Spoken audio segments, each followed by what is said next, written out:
Hello guys, welcome back to my channel Dudski TV. So ngayon lang tayo ulit gawa ng video, no, tungkol sa mga project natin sa DIY na amplifier. So meron lang akong i-share sa inyo na isang bago kong layout. Ito pa rin ay asymmetric amplifier. So ang target supply ko nito is 70070 BDC. So hindi ko pa siya na change value ito, pero almost done na yung kanyang layout. Only ang kulang lang nito ay ang mga spare parts, no, yung pagpapalit ng value, yung correct na value dito sa. So pag umpisa natin dito sa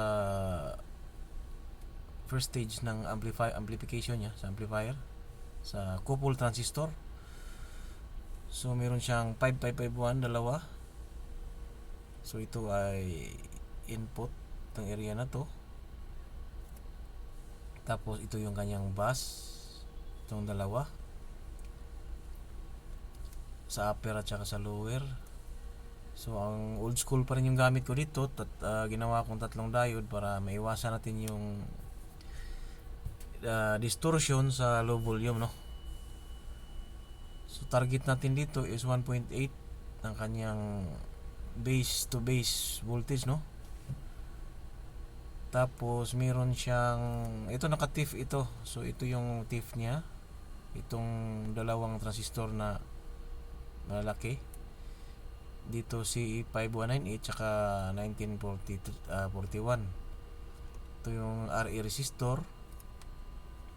Ito naman yung kanyang drive transistor, unang drive transistor. Ito pala yun. So iangat lang natin kunti itong value na to. Gawin natin itong 150 tapos 100 yung kanyang TIF. So gamit dito ay 4793 at saka 1837 na transistor para matibay na siya. So ito papalitan ko pala to ng 5200 at saka sa baba naman is 1943 para matibay siya sa 90 VDC. 70 VDC. Dito sa kanyang VAS section, sa VAS section, itong area na to, yan. Sorry, may error ako dito. So dapat yung isa na to is naka ground. So ano ko lang to, babaguhin ko lang.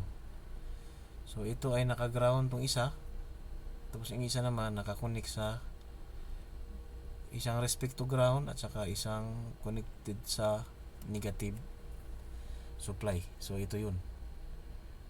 So dito 470 to 1K. Tapos dito naman ito ay, dahil ito ay may similarity sa Pagarigan Thunder. So sa 70 VDC nasukat ko na yan is itong value na to is nasa mga 62 kilo ohms para makuha natin yung 1.3 volt dito sa kanyang VAS. So 900 to 1.3. So yan yung maximum na pwede natin para malamig lang ito. Para malamig lang itong bus driver niya, no. So tatama ko pa yung mga value nito para i-share natin sa group na Class D DIY Amplify Lover, no.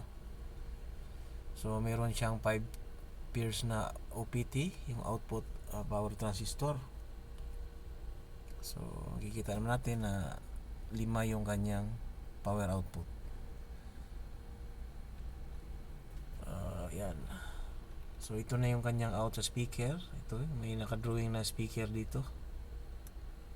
Ito yung ground niya. Ito yung VCC plus, tsaka VCC minus, tsaka ground.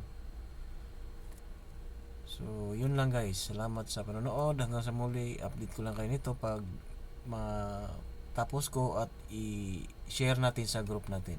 So, gagawa natin to ng PDF. So, maraming salamat, Dodgeki TV. Bye-bye. Hanggang sa muli.